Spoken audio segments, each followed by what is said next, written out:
She cheated on a good man and created a monster. I used to be a good man. Everyone said so. My wife Sarah, my colleagues, my family, they all called me dependable, kind, the guy you could count on. I worked hard at my accounting firm, paid the bills on time, never raised my voice.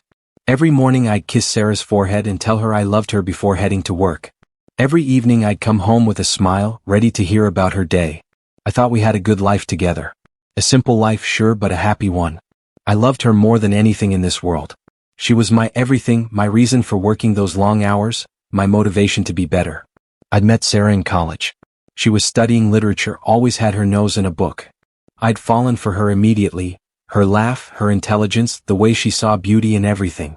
We dated for 3 years before I proposed. The wedding was perfect. Small, intimate, exactly what we both wanted. Our first few years of marriage were amazing. We were broke but happy, living in a tiny apartment, eating cheap meals and dreaming about our future. I trusted her completely. I never looked through her phone, never questioned where she was going, never doubted her for a single second. That trust was the foundation of our marriage. It was also my biggest mistake. Because while I was being the perfect husband, working overtime to give us a better life, she was destroying everything we'd built together. It was our anniversary. 5 years of marriage. I'd been planning something special for weeks. Sarah had mentioned wanting to go to this fancy Italian restaurant downtown, but I knew she'd never actually ask because of the price. So I'd been saving, putting aside money from each paycheck, planning to surprise her. I'd even bought her a necklace, a simple silver pendant with our initials intertwined. Nothing expensive but meaningful. That morning I kissed her goodbye like always, told her I loved her, reminded her I had a late client meeting. I lied. There was no meeting. I left work early, stopped by the flower shop to get her favorite roses, white ones, not red because she said red was too predictable, and drove home with this stupid grin on my face. I was thinking about how surprised she'd be, how her eyes would light up when she saw me. Maybe we'd go to that restaurant, or maybe we'd just stay in and dance in the living room like we used to when we were dating. I was so excited, so happy, so completely clueless about what I was about to walk into. I pulled into our driveway at noon and grabbed the flowers from the passenger seat. The front door was unlocked. That should have been my first clue. Sarah always locked it during the day after a neighbor got robbed last year. But I just figured she'd run out to grab something and forgot. I walked through our quiet house, calling her name. No answer. Then I heard it. Sounds coming from upstairs. From our bedroom. My heart started racing, but not from excitement anymore. From something else. Something I didn't want to name. I climbed those stairs in slow motion. Each step felt heavier than the last. Part of me knew what I'd find. Part of me refused to believe it. My Sarah wouldn't do that. Not to me. Not to us. We were happy. Weren't we? I stood outside our bedroom door for a moment, my hand on the doorknob, the roses crushing in my other hand. I could hear them clearly now. Her voice. A man's voice I didn't recognize. The sounds were unmistakable. My stomach twisted. My hands started shaking. I should have turned around. I should have walked away. But I needed to see it with my own eyes. I needed confirmation that my life was actually falling apart. I opened the door. There she was. My wife. In our bed. The bed I'd saved for 3 months to buy her because she complained about back pain. The bed where we talked about our dreams, our future kids, our life together. With him. A man I'd never seen before. Muscular, covered in tattoos, everything I wasn't. They didn't notice me at first. I just stood there, frozen, watching my entire world collapse in real time. Then Sarah turned and saw me. The look on her face, shock, guilt, fear, shame, it's burned into my memory forever. I'll see that expression until the day I die. I waited for something to happen inside me. Rage maybe. The urge to attack him, to scream, to break something. Something violent. But instead I just felt empty. Completely hollow. Like someone had reached inside my chest and removed everything that made me human, leaving behind just a shell. I looked at the roses in my hand. White roses. Her favorite. I'd spent 20 minutes at the flower shop picking out the perfect ones, making sure each bloom was fresh and beautiful. The woman at the counter had smiled at me, said whoever was getting these was lucky. I'd agreed, proud to be Sarah's husband. Now those roses felt like a cruel joke. I set them gently on the dresser, right next to a framed photo of us from our wedding day. I don't know why I did that. Maybe it was muscle memory. I'd always been careful with flowers for her, treated them like they were precious. Maybe it was because some part of me still wanted to be gentle, to be good even as my world burned down. Maybe I was in shock. Jake, Sarah said, her voice shaking, scrambling to cover herself with our bed sheets. The sheets I'd washed last weekend while she was at the gym. Or what I thought was the gym. How long had this been going on? The man, muscular, tattooed, maybe 30 years old, everything I wasn't, started grabbing his clothes from our floor.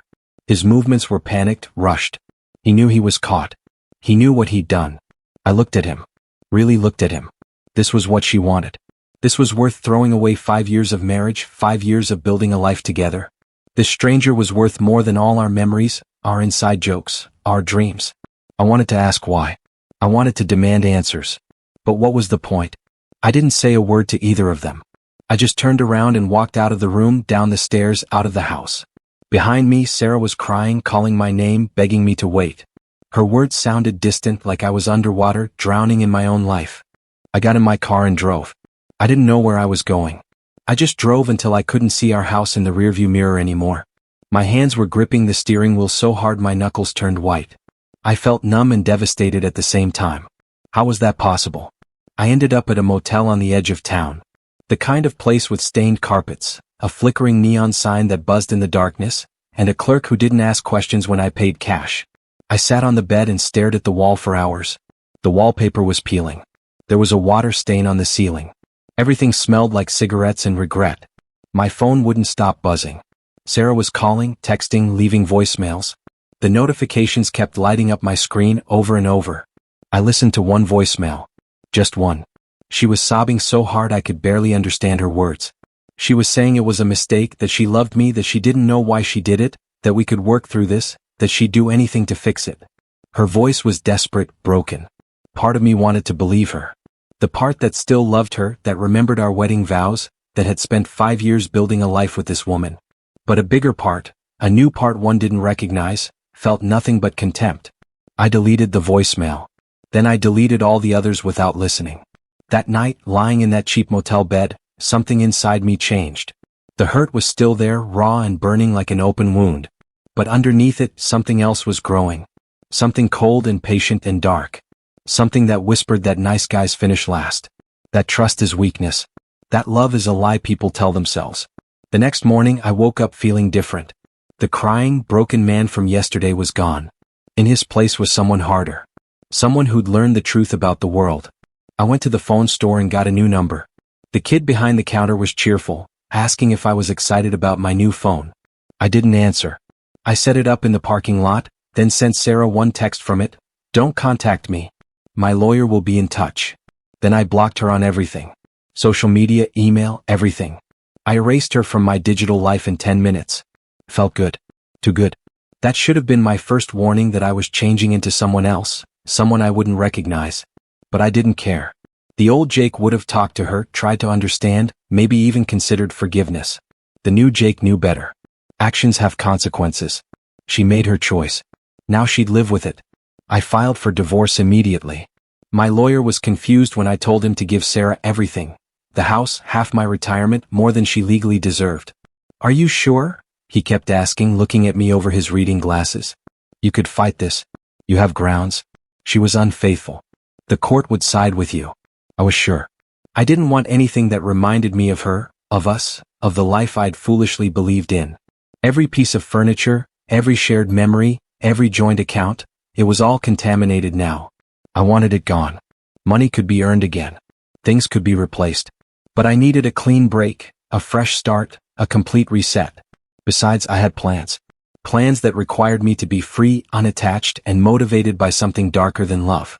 The divorce was finalized in 3 months. Fastest my lawyer had ever seen. Sarah tried to reach out through mutual friends, through my family, even through my boss at work. She was desperate, relentless. Our friend Mike called me, said Sarah was devastated, that she'd made a terrible mistake but truly loved me. I told Mike if he contacted me about her again, he'd lose my number too. He never called back. My mom tried the intervention approach. She invited me to dinner, then ambushed me with a whole speech about forgiveness, about how everyone makes mistakes, about how marriage takes work. She's a good person who did a bad thing, my mom said, reaching for my hand across the dinner table. People can change, Jake. You can't just throw away 5 years. I pulled my hand back. Watch me, I said and left. My mom cried. I didn't. Even my sister tried, sending me long text messages about how I was becoming bitter, how this wasn't healthy, how I needed to process my emotions instead of running from them. I responded with one word, noted. Then I muted her messages. I refused every attempt at contact, every plea for reconciliation, every suggestion that I should at least hear Sarah out. Some people thought I was being cruel, cold, heartless. Maybe I was. But they didn't understand. This wasn't about forgiveness anymore. This wasn't about healing or closure or any of that therapeutic nonsense. This was about transformation. The old Jake, the trusting, gentle, boring Jake who got cheated on, had died in that bedroom doorway. Someone new was being born. Someone harder. Someone who would never, ever be hurt like that again. Someone who understood that the world respects strength, not kindness. I threw myself into work with an intensity I'd never had before. Before Sarah's betrayal, I'd been content with my middle management position, my decent salary, my predictable 9-to-5 routine. I'd leave work at 5 on the dot to get home to Sarah, turning down projects that required extra hours, saying no to networking events because I wanted to spend evenings with my wife. What a joke that was. Now I was hungry. Starving actually. I started staying at the office until midnight, taking on extra projects nobody else wanted, volunteering for the difficult clients everyone avoided. I networked aggressively, attending every industry event, every happy hour, every conference. I made myself indispensable. My boss noticed within a month. "Jake, you're on fire lately," he said, stopping by my desk. "Whatever changed, keep it up." If only he knew what changed. Within 6 months, I got promoted to senior accountant. The raise was substantial, nearly 40% more than I'd been making. But money wasn't the point. Success was. Recognition was. Power was. I wanted to become someone Sarah would regret losing. I wanted to become the kind of man she'd see from afar someday and realize what she'd thrown away. I wanted her to hurt the way I'd hurt. I started working out too. I hired a personal trainer named Marcus. Yes, the same name as her affair partner, and yes, I did that on purpose, and went to the gym every morning at 5 before work. The same gym where I later learned she'd met him. The actual Marcus. I didn't care. If anything, it motivated me more. I pushed my body harder than I ever had, channeling every ounce of pain and rage into each rep, each mile on the treadmill, each drop of sweat. The physical transformation was dramatic. Within a year, I barely recognized myself in the mirror. I'd lost 30 pounds of fat, gained 20 pounds of muscle. My clothes didn't fit anymore. I bought a whole new wardrobe. Expensive suits, designer jeans, clothes that showed off the work I'd put in. When she came back from the bathroom, I was holding her phone out to her. She went pale, then red, then pale again. She started explaining immediately, words tumbling out in a rush. It wasn't what it looked like. It had just started. She was confused. She cared about me but also had feelings for him. She didn't know what she wanted. She was sorry. The same dance Sarah had done, just different choreography. I held up my hand to stop her mid-sentence. "Get out," I said quietly. My voice was calm, controlled, cold as ice. She tried to argue, to explain more, to make me understand. I repeated myself.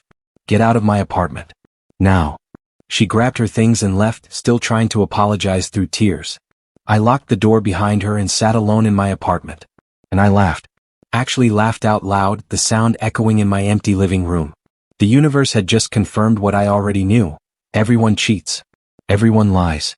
Trust is for fools. Love is a scam people fall for until they learn better. I wasn't angry at Jennifer. How could I be? She was just doing what people do, looking out for herself, chasing whatever feels good in the moment, willing to hurt others if it means getting what they want. She was human. They're all human. And humans are selfish, lying, cheating creatures dressed up in nice clothes and pretty words. I'd been stupid to think she might be different. After Jennifer, I changed my approach completely. No more dating with even the pretense of a relationship. No more letting anyone get close enough to hurt me. I was brutally honest about what I wanted. Companionship without commitment, fun without feelings, physical connection without emotional attachment. Some women appreciated the honesty and were looking for the same thing. Others called me a player, a heartbreaker, a user. Let them talk. I wasn't the villain in this story. I was the victim who'd learned to protect himself. I became wildly successful at work.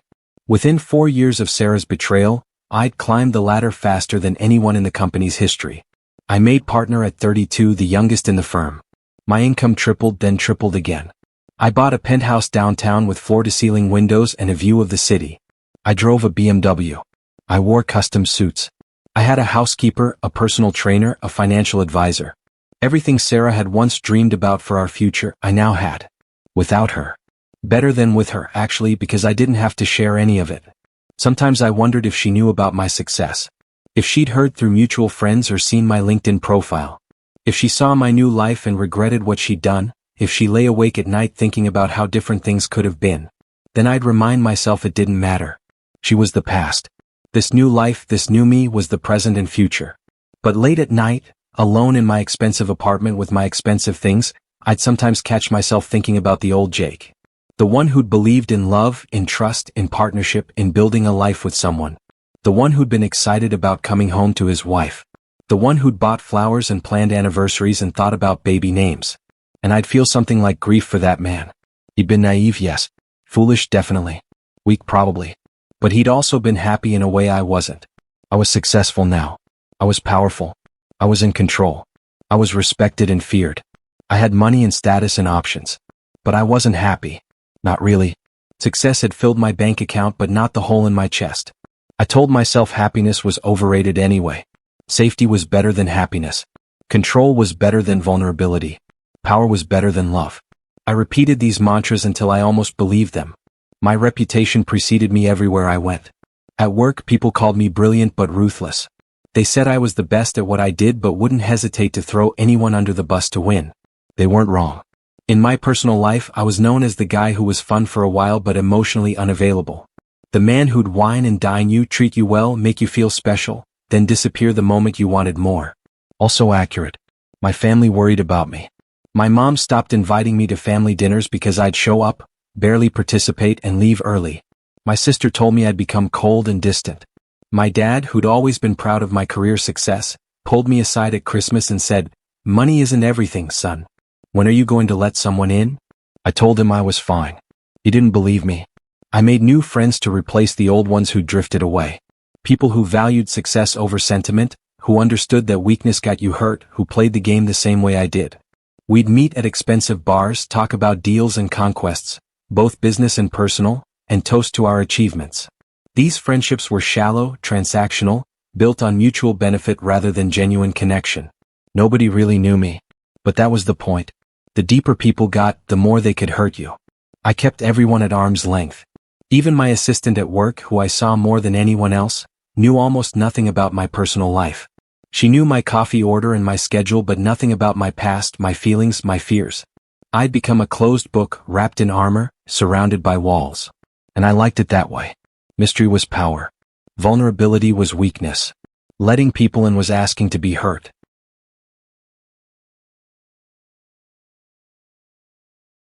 Then I met Rachel.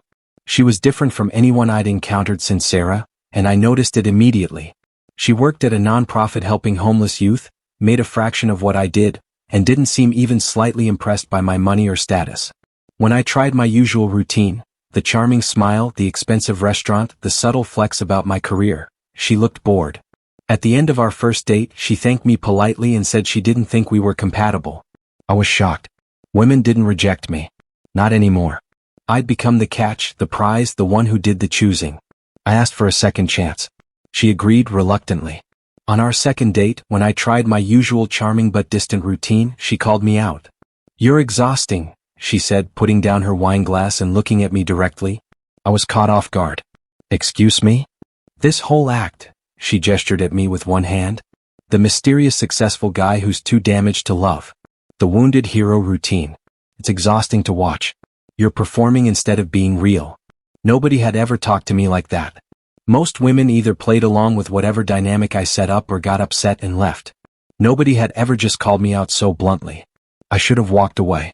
This was exactly the kind of person I avoided, someone who saw too much, pushed too hard, refused to let me maintain control. But something about her directness intrigued me. She wasn't trying to fix me or change me or win me over. She just saw through me and found what she saw boring. That stung more than any insult. We started seeing each other, though I refused to call it dating. She refused to play by my rules, which drove me crazy. When I went days without texting, she didn't chase me or send desperate messages. She just lived her life. When I tried to keep things surface level, she asked deeper questions and waited patiently for real answers. When I attempted to pull away, she let me go without a fight. No drama, no tears, no begging. It was infuriating. For the first time in years, I wasn't in control of the dynamic. Rachel had her own life, her own friends, her own interests that had nothing to do with me. She'd make plans without checking my schedule first. She'd go days without reaching out. She'd say no to dates if she had other things to do. She treated me like I was just another person, not a prize to be won or a project to be fixed. And part of me, a part I'd thought was dead and buried, liked it. I liked that she wasn't impressed by my penthouse or my car or my job title. I liked that she challenged me instead of agreeing with everything I said. I liked that she had her own opinions and wasn't afraid to disagree with me. I liked that she saw the act I'd been performing and refused to participate in it. Rachel asked about my past one evening over dinner at a casual restaurant she'd picked. Not expensive, not fancy, just good food and honest atmosphere. I gave her my standard response. Previous relationship didn't work out. I've moved on. She put down her fork and looked at me with those steady brown eyes that seemed to see everything. You haven't moved on, she said softly. You built a fortress. You're still living in that moment, whatever it was, letting it control everything you do. I felt my jaw tighten. My hands clenched under the table. You don't know anything about me, I said, my voice harder than I intended. I know you're scared, she said, not backing down. I know someone hurt you badly. I know you're still letting that person control your life by refusing to move past it. You think you've moved on because you're successful and you date around and you've built this wall around yourself. But you haven't moved on. You're stuck. And the person who hurt you still has all the power because you're still reacting to what they did. I stood up, threw $200 on the table, way more than the meal cost, but I wasn't thinking about that, and left without another word. I didn't call her for 2 weeks. She didn't call me either, which somehow made me angrier. I was used to women chasing me after I pulled away, used to the desperate texts and calls, used to having that power. Rachel just went silent, living her life without me, proving she didn't need me. On the 13th day, late at night after too much whiskey, I texted her, "How did you know?" She called immediately. Her voice was gentle when she answered. "Know what?" I found myself telling her everything. About Sarah, about coming home early with flowers, about the bedroom, about the betrayal. About the man I used to be and the man I'd become. About Jennifer and all the others. About the emptiness I felt despite having everything I'd once wanted. About the armor I'd built and how exhausting it was to maintain. About being afraid to ever trust anyone again. About thinking love was a lie and relationships were just people using each other until they found someone better. I talked for an hour, maybe more. She listened without interrupting, without judging, without trying to fix me or offer solutions. When I finally finished, emotionally exhausted, she was quiet for a moment. Then she said, "That man, the good man Sarah cheated on, he's not dead, Jake. He's just buried under all this pain and anger and fear. And you're the only one who can decide if he stays that way. You can keep being this version of yourself, successful and lonely and afraid. Or you can do the hard work of healing and risk being hurt again. But staying where you are isn't protecting you. It's just a different kind of pain. A slower, quieter kind that'll eat you alive from the inside." Her words haunted me for days. I couldn't sleep. I couldn't focus at work. I kept thinking about what she'd said. Was she right? Had I buried the good in me so deep that it was suffocating everything else? Was I still being controlled by Sarah's betrayal, still giving her power over my life by letting that moment define everything I did? I started seeing a therapist for the first time. Dr. Stevens was a patient woman in her 60s who didn't let me bullshit my way through sessions like I did with everyone else. She made me confront the truth. I wasn't protecting myself. I was punishing myself. Every shallow relationship, every emotional wall, every moment I chose power over connection, these weren't shields. They were self-inflicted wounds. "You're not afraid of being hurt again," she said during one particularly brutal session. "You're afraid that if you open up and it happens again, you won't survive it. So you're choosing a slow death instead of risking another sudden one. You're killing yourself softly rather than taking the chance of someone else doing it quickly." I wanted to argue. I wanted to tell her she was wrong, that she didn't understand. But she was right. I'd been so focused on never being vulnerable again that I'd forgotten how to actually live. I was existing, succeeding, accumulating things and achievements and superficial connections. But I wasn't living. Not really. The question was, could I change? Did I even want to? The monster I'd become had brought me success, respect, power, money. But he'd also brought me loneliness, emptiness, and a heart that felt like stone. Was it worth it? Was this really better than risking pain again? I didn't know. But for the first time in years, I was willing to ask the question. I decided to try. For Rachel, maybe. For myself, definitely. I started small, taking baby steps toward being human again. I let Rachel see more of me, not just the successful businessman with his act perfected, but the man who still felt broken underneath it all. I told her about my fears, my insecurities, the nightmares I still had sometimes about walking through that bedroom door and seeing Sarah with someone else. I told her about the panic attacks I'd had in the early days after the divorce, the ones I'd never admitted to anyone. I told her about the loneliness I felt in my expensive apartment, how I'd bought all this stuff thinking it would fill the void but it never did. She didn't run. She didn't judge. She didn't try to fix me or tell me I was being dramatic. She just held my hand and listened. At work, I started treating people differently. Less like chess pieces to be moved around for my benefit and more like actual humans with feelings and lives. I mentored a young accountant named David who reminded me of my younger self, eager, hardworking, maybe too trusting. Instead of seeing him as competition like I would have before, I taught him what I knew. I admitted when I was wrong instead of deflecting blame onto others. I apologized when I hurt someone instead of justifying it. It felt awkward at first, like wearing shoes that didn't fit right. But slowly, gradually, it started to feel natural. People responded positively. My relationships at work deepened beyond surface-level professional courtesy. Work became less about conquest and domination and more about collaboration and actually enjoying what I did. But it wasn't easy. The monster inside me didn't die quietly. Every time I chose vulnerability over control, every time I opened up instead of shutting down, part of me screamed that I was making a mistake. That I was setting myself up to be hurt again. That I was being weak. That voice sounded like my own, but it was really Sarah's betrayal talking, still controlling me from years ago. 6 months into therapy, Dr. Stevens asked me a question that changed everything. If Sarah walked in right now and apologized sincerely, truly apologized with real remorse and wanted you back, would you take her? My immediate response was no. Absolutely not. Never in a million years. Hell no. But she made me sit with the question. Really think about it. Don't give the automatic response. Consider it honestly. And I realized something disturbing, something that shook me to my core. Part of me would consider it. Not because I still loved Sarah. I didn't. Whatever love I'd felt for her had died that day in our bedroom. But because if she wanted me back, it would mean I'd won.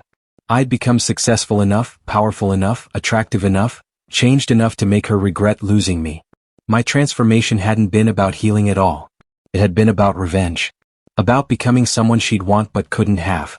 About making her suffer by seeing what she'd lost. That's the monster, Dr. Stevens said gently, leaning forward in her chair. That's the part of you that's still controlled by her betrayal.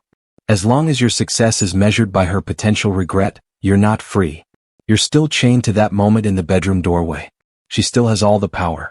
You've just convinced yourself otherwise. I left that session shaken to my core. I sat in my car in the parking lot for an hour just thinking. Everything I'd built, everything I'd become, was it all just an elaborate response to one woman's betrayal? Had I given Sarah even more power over my life by letting her actions define everything I did? Every suit I bought, every promotion I earned, every woman I dated and pushed away, was it all really just about Sarah? The realization was crushing. I thought I'd moved on. I thought I'd won by becoming successful. But I was still trapped, still reacting, still letting that one moment control my entire life.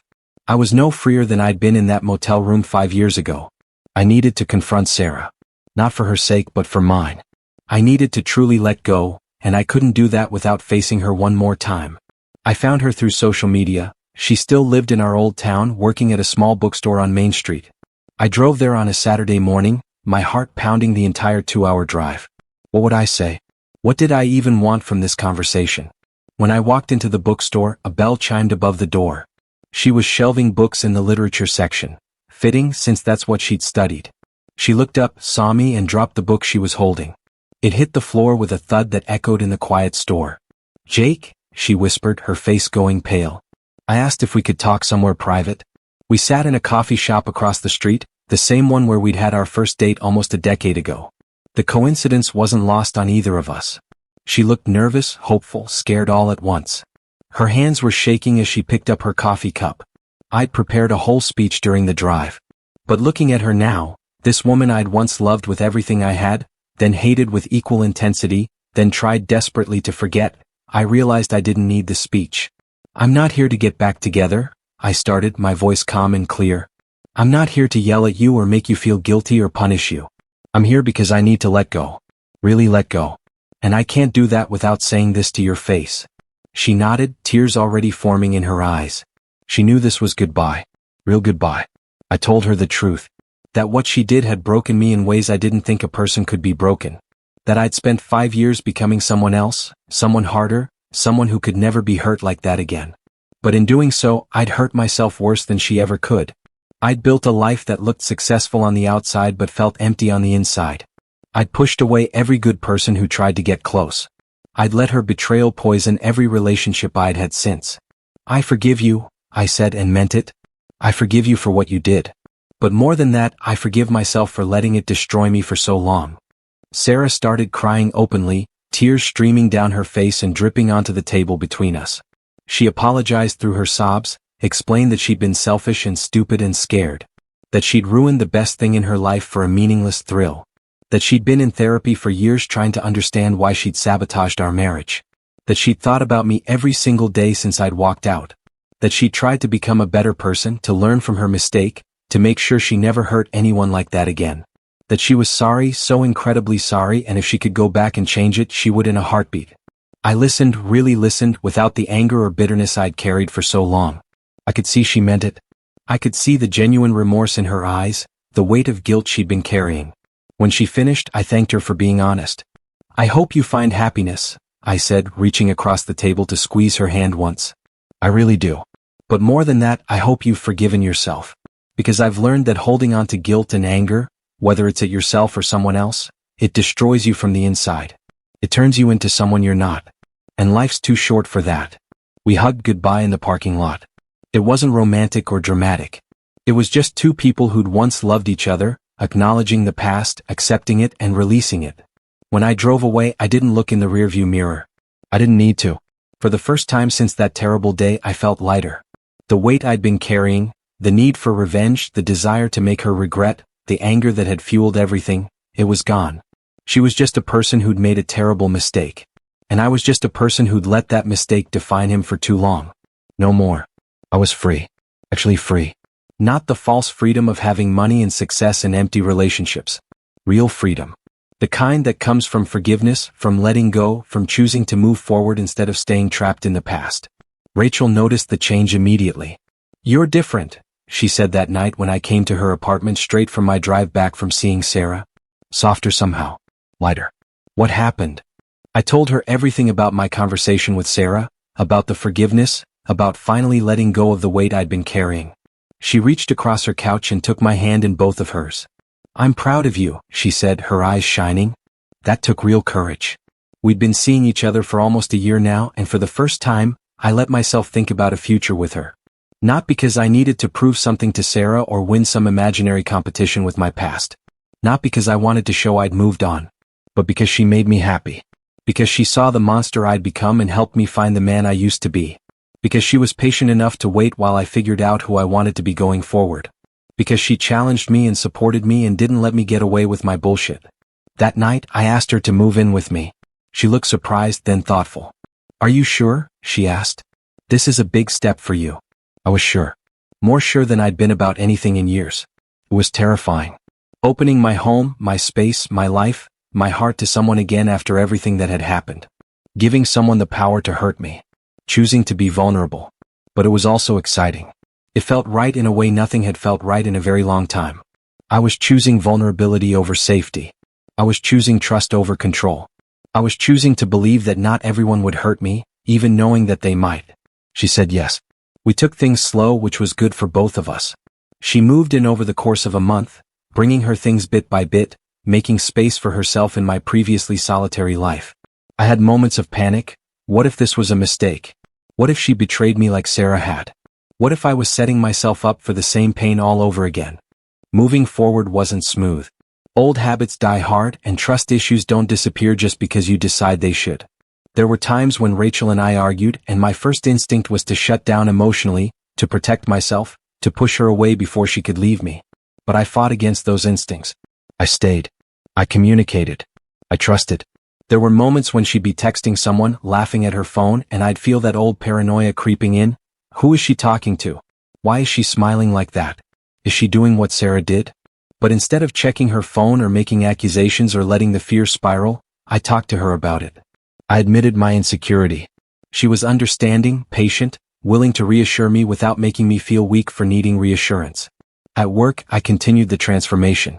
I turned down a promotion that would have required me to step on a colleague who'd become a friend. I chose integrity over advancement. Surprisingly, it didn't hurt my career. If anything, people respected me more for it. The cutthroat businessman had gotten results through fear.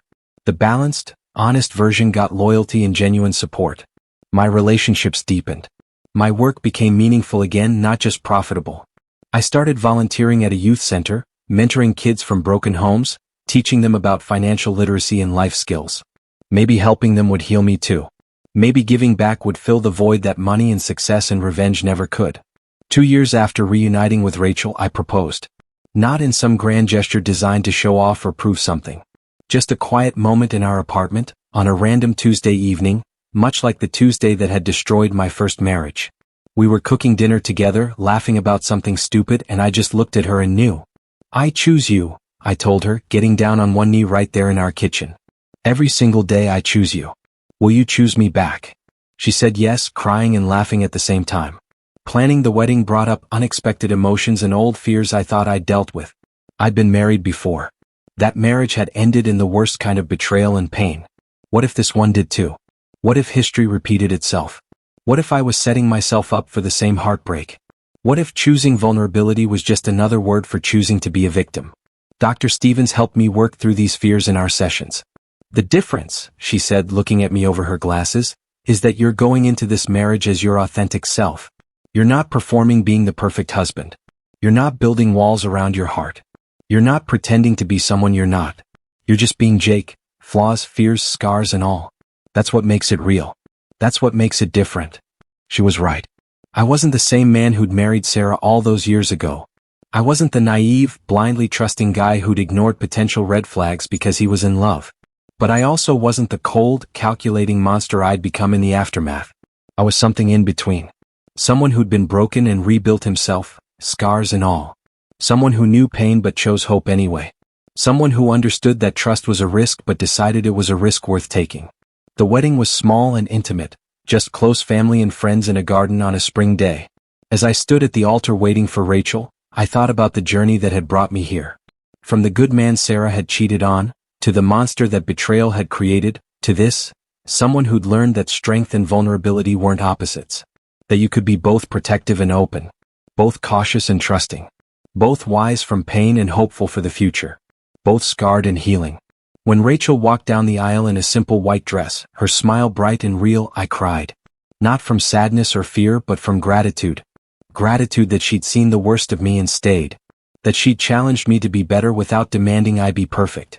That she'd shown me love didn't have to be a weakness, that vulnerability could be a strength, that opening your heart again after it had been shattered was the bravest thing a person could do. My vows were simple but true. I promised to choose you every single day, even on the days when it's hard. To communicate when I'm scared instead of shutting down. To trust you even when my past tells me not to. To be honest about my flaws instead of pretending I don't have them. To be the man you deserve, not by being perfect but by being real. To love you not despite my scars but with them. Because you helped me understand that being broken and healing yourself doesn't make you weak. It makes you human. And I choose to be human with you. She cried too. And when we kissed, sealing our promises to each other, I felt something I hadn't felt in years. Hope. Real, genuine, unguarded hope for the future.